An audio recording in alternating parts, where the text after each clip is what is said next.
පුන් සඳ රැක ඇවිදින් හේනේ කලෝව බිඳ රන් කෙඳිසේම රන්වන් ඉරිඟු ඉඹින. හරිද? ඉත්තේවා හාවා. අනේ සර්, හාවා කියුට් කෙනෙක්. කිරි සුදු හාවා පැන පැන ආවා එළවලු කොටුවේ දලු කොළ කෑවේ ඕකා. කොහොම පුතේ මොකද කරන්නේ? එල්ලවෙන්ට කවි කර කීවෙමි බෝම කොල්ල කන්ට එති සිව්පාවෝ බෝම කොල්ල කන්ට. ඔන්න බලන්න මේ අව්‍යාජ බව හොඳේ. දැන් ගොවියා දකිනවා මෙන්න මෙහෙම එකක්. මම සෑහෙන මහන්සියෙන් වගා කරපු හේන මංකොල්ල කණ්ඩ වගේ සත්තු වෙන්නේ. හරිද? මංකොල්ල කන්නේ හොරුනේ. එතකොට සත්තු හොරු ගානට දාලා තමයි ගොවියා කතා කරන්නේ. ගොවියාගේ හිතේ ලොකු වේදනාවක් තියෙනවා සත්තු තමන්ගේ හේනට එන එක ගැන. ඇයි සත්තු ආවොත් මේ හේන විනාශ කරනවා. හේන විනාශ කරලා සත්තු බඩ පුරව ගන්න එක නෙවෙයි ගොවියාගේ අවුල තියෙන්නේ. මොකද්ද? සත්තු මේ හේනට ඇවිල්ලා හේන විනාශ කළොත් එහෙම එයාගේ දරුවන්ටයි ළමයින්ටයි ළමයින්ටයි බිරිඳටයි ඛණ්ඩ තියෙන ටික තමයි මේ නැති වෙන්නේ. ඒ හින්දා ගොවියට හරි දුකයි. ඒ දුක හින්දාම තමයි පුතේ එයා රෑ නිදි වර්ජිතව මේ හේනේ පැල් රකින්නේ. තමන්ගේ බිරිඳ තනියම ගෙදර දාලා, තමන්ගේ දරුවෝ තනියම ගෙදර දාලා. හරිද? තමන්ගේ බිරිඳයි ළමයි එක්ක ඉන්න තියෙන කාලය කැප කරලා පුතේ ඒගොල්ලොන්ගේ බඩකට පුරවන්න ඕනේ හින්දා අහිංසක ගොවියා පැල් රකින්නවා. හරි? ඒකනේ කිව්වේ.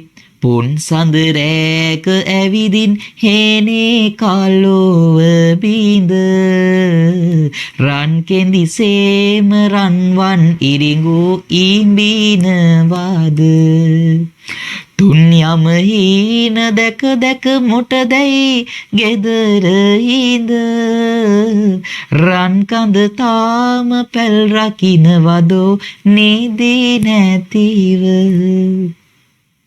රන්කඳ පැල් රකින්න ඕනේ. නැත්තම් හේන විනාශ වෙනවා. හරිද?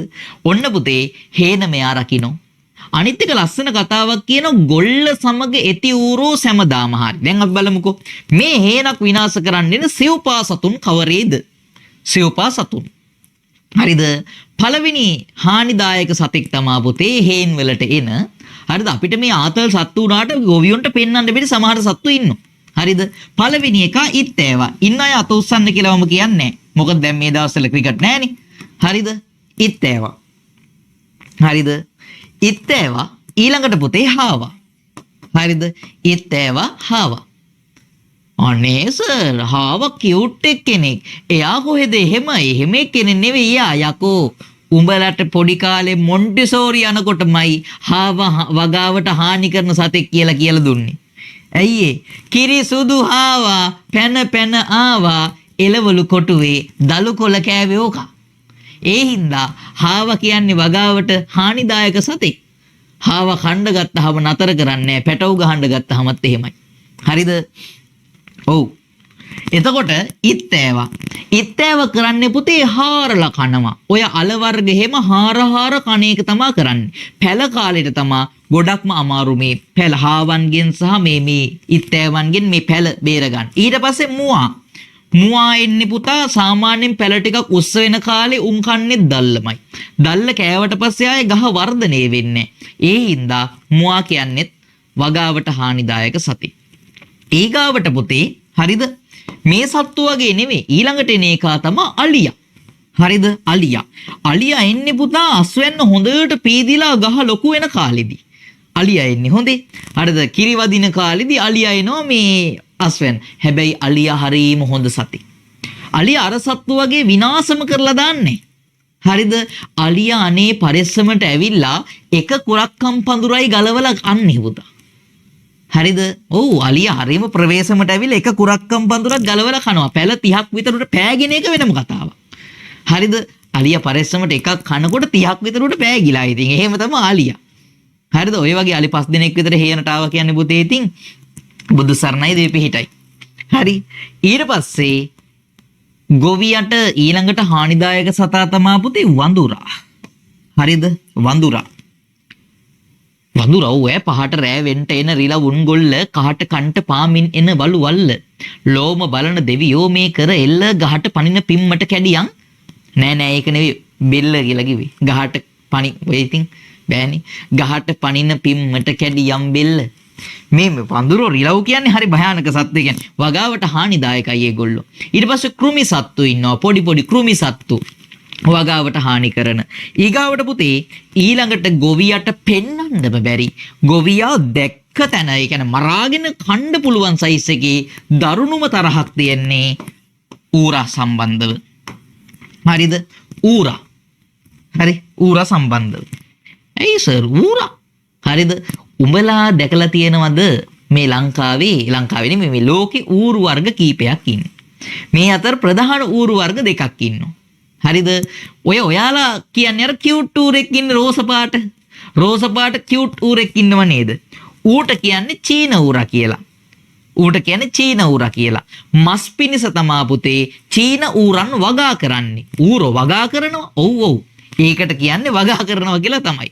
ඔය චීන ඌරෝ මස් පිනිස තමා පුතේ වගා කරන්නේ. සාමාන්‍යයෙන් චීන ඌරෙක් මං වගේ 10ක් විතර සයිස්. හරිද? ඒ වගේ සයිස් චීන ඌරෙක්. හරිද? ඔව්. ඒ වගේ සයිස්. එතකොට චීන ඌර මොනව කාලද එච්චර සයිස් උනේ? ඌරා කන්නේ ඉතින් පුතේ ඌරා කන්නේ ගු මෙනෝනා කන්නද? හරිද? ඉතින් එහෙමනේ සයිස් වෙන්නේ. දැන් කෙට්ටු අය කලබල වෙන්නේ නැහැ. හරි. බලන්නකෝ. හරිද? ඇත්තටම ඌරා හිමයි. චීන ඌරා. ඒ චීන ඌරා එච්චර ඇග්‍රසිව් නෑ අනේ. චීන ඌරා ගැන නෙවෙයි මේ කතා කරන්නේ. මේ කතා කරන්නේ වල් ඌරා ගැන. ඇයි සර් එයා හරි වලත්තයිද? වලත්ත හින්දා නෙවෙයි බම් මේ කැලේ ඉන්න කැලෑ ඌරා වල් ඌරා ගැන තමයි කතා කරන්නේ. වල් ඌරා කියලා කියන්නේ පුතේ සිංහයෙක්ට කොටියෙක්ට වුණත් බය නැතුව ඇටැක් කරන්න පුළුවන් තරම් නිර්භීත සත්වෙයි. ඔයාලා ඌරා ගැන දැනගෙන හිටියේ නෑ නේද? හරිද? ඌරා කියන්නේ නිර්භීත සතෙක්. හරිද? ඒ වගේම කැලේ ඉන්න අනිත් දැන් ඔය වල්ලූරා ගත්තොත් එහෙම වල්ලූරාගේ හැමේ තියෙන රෝම කූප හරිම ඝනකම්. හරිද? සාමාන්‍යයෙන් කොටියෙක්ට වුණත් ඌරෙක්ව මරනවා නම් සෑහෙන වෙලාවක් බෙල්ල හපාගෙන ඉඳ වෙනවා. හරිද? ඌරගේ ශරීරය හරි හයියයි වල්ලූරාගේ. හරිද? අර මෙලක නෑ. හරි ඝනකමයි. අනිත් එක තමා පුතේ වල්ලූරගේ හොට නැත්තම් මේ හොම්බ සෑහෙන දිගයි. ඒ වගේම ඒ දල දෙක මේ හොම්බ ඉස්සරහින් උඩට කැරකිච්ච ලොකු දල දෙකක් තියෙනවා. හරිද? ගහක පොත්තක් වුණත් ගහක් වුණත් paludu වෙන්න පුතේ යාට ඒ හොම්බෙන් අනින්න පුළුවන්.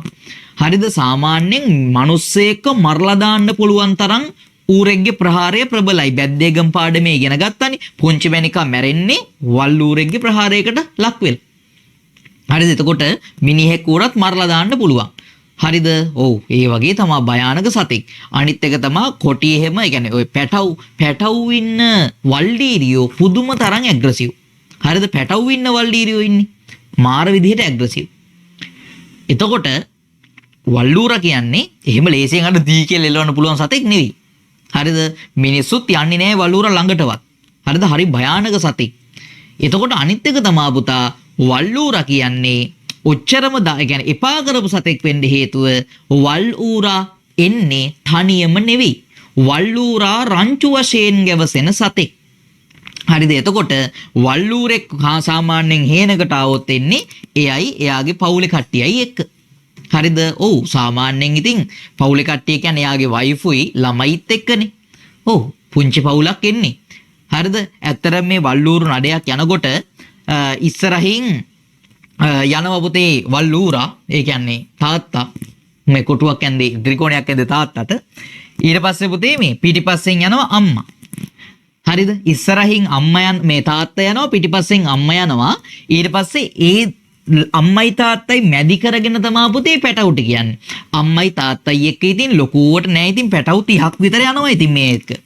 පැටවු 30ක් විතර යනවා ඉතින් මේ එක්ක. ලොකු පවුලක් නෙවෙයි, පුංචි පවුලක්. පැටව් අම්මයි තාත්තයි මහවුරයි මහයිරි පැටව් 30ක් විතර යනවා ඉතින් හේනකට. හරිද? හේනකට ගිහින් ඉතින් කනවා. උන් වෙඩින් එකකට ගිහින් වගේ. හරිද? ඒ වගේ තමයි ඉතින්. ඒ හින්දා වල්ලූරු රංචුවක් හේනකට පැන්නොත් පුතා හේන විනාසයි. හේතුව තමා වල්ඌරා වනාහි සර්ව භක්ෂක සතෙකි.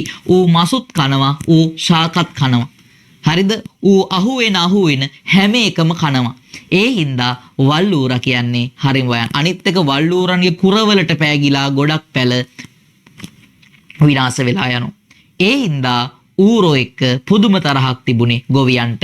දල යුවල සහ මුව තුල දත් කැටියා මිහිතල දැදුරු කර පුපුරන පුපුරැටියා. පැලපොළ නිමල බිඳ කෑසූ කර පැටියා. කුස තුල අතුණු ඇදලති හිම තුල කොටියා. ගොවියෝ සාප කරනෝ ඔය ඌරන්ව කොටියම කාපිය කියලා.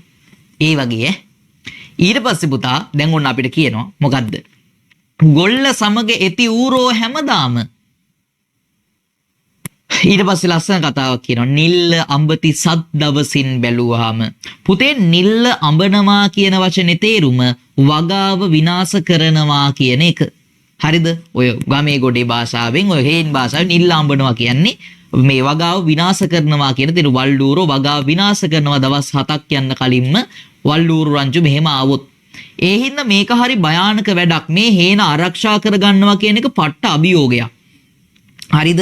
මා කී දේ දෙයියනි බොරුවක්ම නැති කියන්න වෙන කෙනෙක් නෑ. දෙවියනේ මම මේ කියන්නේ බොරුවක් නෙවෙයි. බිම එලි උනොත් කණු මදු බොහොම ළඟ ඇති.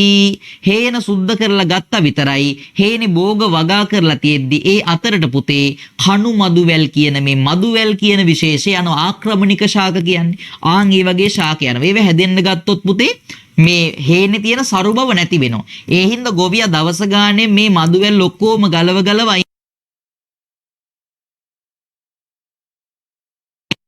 ගන්න නැතුව පැල් රකින්නත් ඕනේ. හරිද? ඇහැට වෙහෙස ඇත තුන් යමට නිදි නැති ඇස් දෙකට වෙහෙස වුණාට කිසිම වෙලාවක මම නිදාගන්නේ නැහැ. හැබැයි හිතට චූටි සතුටක් එනවා. මහන්සි වෙලා මෙහෙම රැක බලා ගන්න. හේන මොකද්ද වෙන්නේ?